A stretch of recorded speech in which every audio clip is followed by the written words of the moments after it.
और ये जो जो आगे सारा आगे पीछे का हिसाब जो है बराबर करे, जो फ़लस्तीनियों के साथ इन लोगों ने कर दी है। खुदा की कसम, दुनिया की तारीख में मैं तारीख का बड़ा अदना सा तालिब इल्म हूँ।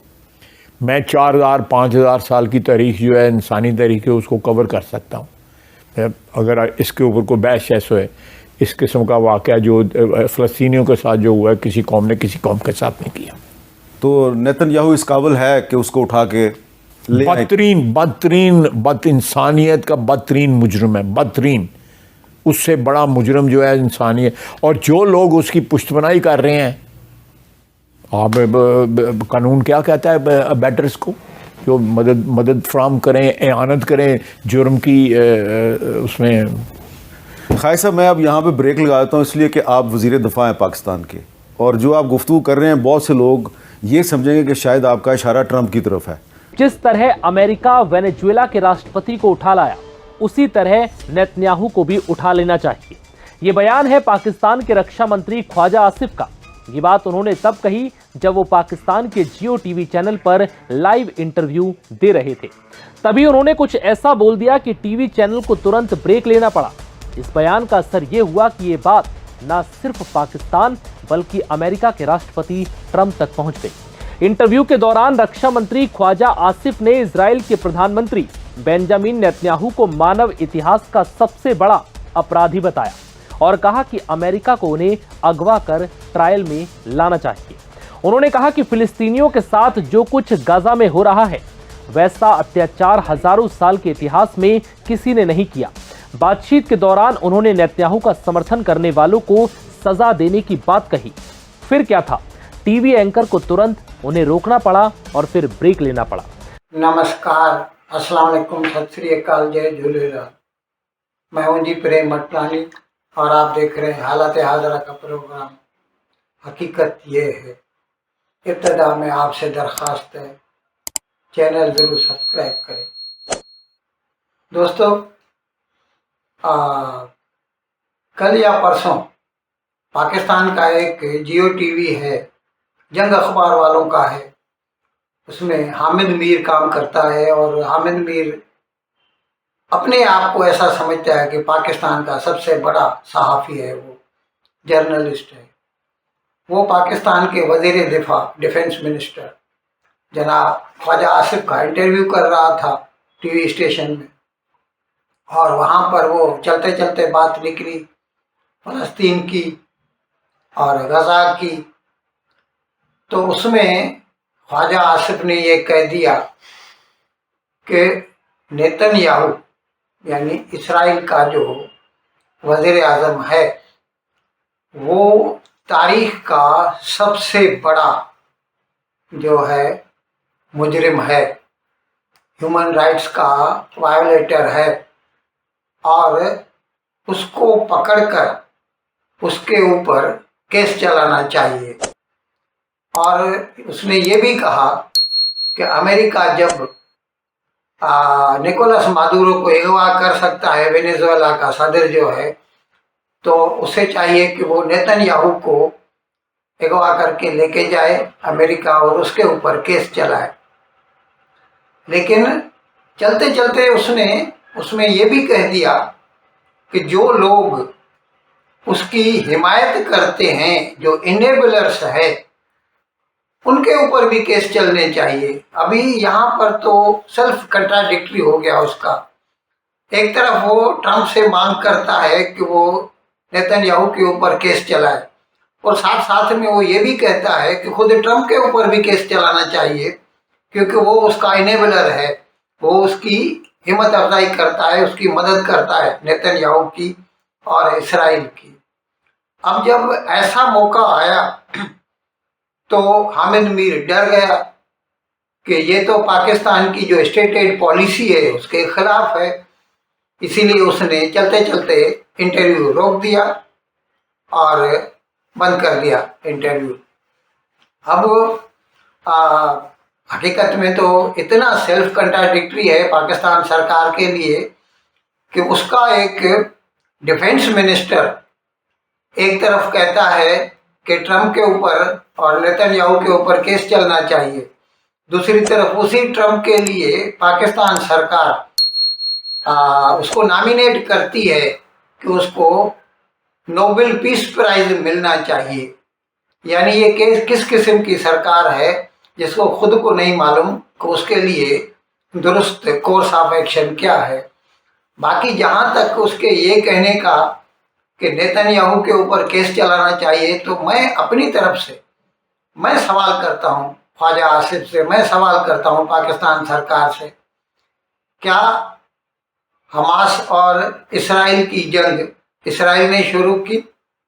इसराइल ने एक भी फलस्तीनी मारा 7 अक्टूबर 2023 से पहले? 7 अक्टूबर 23 को हमास वालों ने गुंडागर्दी करके आधी रात को निहत्ते मासूम सिविलियंस के ऊपर हमला किया। 1300 के करीब इस्राएली लोगों को कत्ल किया, कई खवातीन को रेप किया और 300 बंदों को, उसमें बूढ़े बच्चे खवातीन, उनको उठा के गजा लेके चले गए। और उसके बाद जब 8 तारीख से ये जंग शुरू हुई इसराइल और हमास की, तो बार बार इसराइल के कहने पर कि हमें हमारे जो यरगमाली हैं उनको वापस कर दीजिए, हम जंग बंद कर देंगे, वो बंद नहीं किया। और अभी जस्ट 1-1.5 महीना पहले जब वो पूरी तरह से तबाह और बर्बाद हो चुका है हमास, तब जाके उन्होंने चंद लाशें और चंद मुगवी जो थे यरगमाली वो वापस किए। तो ये सारा किया धरा हमास का अपना है। अब किस मुंह से ये ख्वाजा आसिफ या पाकिस्तान इस बात की डिमांड करता है कि नेतन्याहू के ऊपर केस चलाना चाहिए? क्या किसी बंदे को, भले वो इसराइली हो या मुसलमान हो, सेल्फ डिफेंस का हक नहीं है? अगर उसके ऊपर कोई हमला करता है और वो अपने सेल्फ डिफेंस में उसके ऊपर जवाबी हमला करता है, तो इसमें वो क्या गुनाह करता है? लेकिन अच्छा, ये अभी आज का मेरा विलाग इसलिए भी है खास तौर पर कि पाकिस्तान सरकार जो है ना, इट इज काट बिटवीन, कह सकते हैं कि पानी और आग के दरमियान फंस गई है। एक तरफ उसका वजीर दिफा जो है, जो कि कानूनी तौर पर तो वो आसिम मुनीर के ऊपर है, क्योंकि आसिम मुनीर तो चीफ ऑफ आर्मी स्टाफ है और डिफेंस मिनिस्टर उसका सीनियर होता है। लेकिन पाकिस्तान में तो आपको मालूम है power lies with the chief of army staff, और अब तो उसने अपने आप को फील्ड मार्शल बना लिया है। तो वो साहब ट्रंप के साथ मिलके खाना खाता है, ट्रंप को पीस प्राइज देने की बात करता है, और उसी का डिफेंस मिनिस्टर जो है पब्लिक प्लेटफॉर्म पे नेशनल टीवी पे आके कहता है कि न सिर्फ नेतन्याहू बल्कि उसको इनेबलर, सीधी सीधी बात है, उसने नाम नहीं लिया।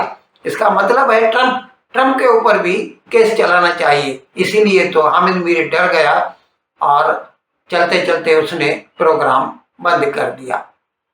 तो ये मेरा अपना ख्याल है कि ये जो 2 दिन पहले जो जिस तरह हमारे रिप्रेजेंटेटिव ने कहा है कि ये कोई अच्छा शगुन नहीं है, इस तरह का जो अगवा और उसके बाद जो है ट्रायल जो है करना। देयर आर क्रिमिनल्स जो है, मेरा ख्याल नेतन्याहू जो है इस वक्त सबसे वांटेड क्रिमिनल होना चाहिए। तो है वो, उसको इंटरनेशनल क्रिमिनल कोर्ट ने उसको एब्सकॉन्डर डिक्लेयर किया है, उसको अमेरिका उसको अगवा करे, उसको अगवा करके लेके जाए, अपनी किसी अदालत में मुकदमा चलाए, अगर इंसानियत का दोस्त है अमेरिका। तो अगर नेतन्याहू को तुर्की ने अगवा करके अनकरा पहुंचा दिया फिर क्या होगा? वो इलीगल दुआ मंगो एनजीओ दुआ मंगो के एनजीओ कि तुर्की जरा चुक के लाया उन्होंने, और जो आगे सारा आगे पीछे का हिसाब जो है बराबर करे, जो फ़लस्तीनियों के साथ इन लोगों ने कर दी है। खुदा की कसम, दुनिया की तारीख में मैं तारीख का बड़ा अदना सा तालिब इल्म, मैं 4000-5000 साल की तारीख जो है इंसानी तारीख है उसको कवर कर सकता हूँ। अगर इसके ऊपर कोई बहस शहस है, इस किस्म का वाक़या जो फ़लस्तीनियों के साथ जो हुआ है, किसी कौम ने किसी कौम के साथ नहीं किया। तो नेतन्याहू इस काबिल है कि उसको उठा के बदतरीन बद इंसानियत का बदतरीन मुजरिम है, बदतरीन। उससे बड़ा मुजरम जो है इंसान ही है। और जो लोग उसकी पुष्टपनाही कर रहे हैं, आप कानून क्या कहता है अबैटर्स को, जो मदद फ्राहम करें, एआनत करें जुर्म की उसमें। खाई साहब, मैं अब यहाँ पे ब्रेक लगा देता हूँ इसलिए कि आप वज़ीर दफ़ा हैं पाकिस्तान के, और जो आप गुफ्तगू कर रहे हैं बहुत से लोग ये समझेंगे कि शायद आपका इशारा ट्रंप की तरफ है। पता नहीं आपका इशारा किसकी तरफ है। मैं एक ब्रेक लेता हूँ और ब्रेक के बाद ख्वाजा आसिफ साहब हमारे साथ नहीं होंगे, क्योंकि एंकर तक इस बात को समझ चुके थे कि पाकिस्तान के रक्षा मंत्री ख्वाजा आसिफ जो बोल रहे हैं उससे देश पर बुरा प्रभाव पड़ सकता है। इसलिए एंकर ने तुरंत उन्हें रोक दिया। लेकिन ये बोलते वक्त शायद ख्वाजा आसिफ को इस बात का अंदाजा नहीं था कि वो क्या बोल रहे हैं और अमेरिका का नाम लेकर इस तरह की बात बोलना कितना भारी पड़ सकता है। बता दें कि इंटरव्यू के दौरान माहौल उस वक्त और ज्यादा गर्मा गया जब एंकर हामिद मीर ने एक काल्पनिक सवाल पूछ डाला। उन्होंने कहा कि अगर तुर्की नेतन्याहू को उठाकर अंकारा ले आए तो क्या होगा।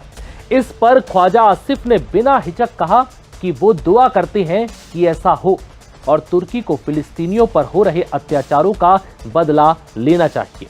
ये बात सुनते ही स्टूडियो का माहौल संवेदनशील हो गया। असली संकट तब खड़ा हुआ जब आसिफ ने बिना नाम लिए नेतन्याहू का समर्थन करने वालों पर भी कार्रवाई की बात छेड़ दी। उन्होंने कहा कि जो लोग भी ऐसे अपराधियों का साथ दे रहे हैं, कानून उसके बारे में क्या कहता है। बस इससे आगे की ख्वाजा आसिफ कुछ बोल पाते, एंकर हामिद मीर ने तुरंत खतरे को भांप लिया। उन्होंने बीच में टोकते हुए ब्रेक लेने की बात कही और साफ कहा कि ख्वाजा साहब पाकिस्तान के रक्षा मंत्री हैं और उनकी बातों को सुनकर लोग ये मान सकते हैं कि इशारा सीधे अमेरिकी राष्ट्रपति डोनाल्ड ट्रंप की ओर है। इन अल्फाज के साथ आज का प्रोग्राम खत्म करने की आपसे इजाजत चाहता हूँ, लेकिन विदाई लेने से पहले एक मरतबा फिर आपसे मेरी दरख्वास्त है कि जिस किसी साहब या साहिबा ने अब तक हमारे इस चैनल को सब्सक्राइब नहीं किया, अज़राए करम इसको जल्द से जल्द सब्सक्राइब करें, प्रोग्राम को लाइक करें, शेयर करें और घंटी का बटन दबाना न भूलें। बहुत बहुत शुक्रिया। खुदा हाफिज़।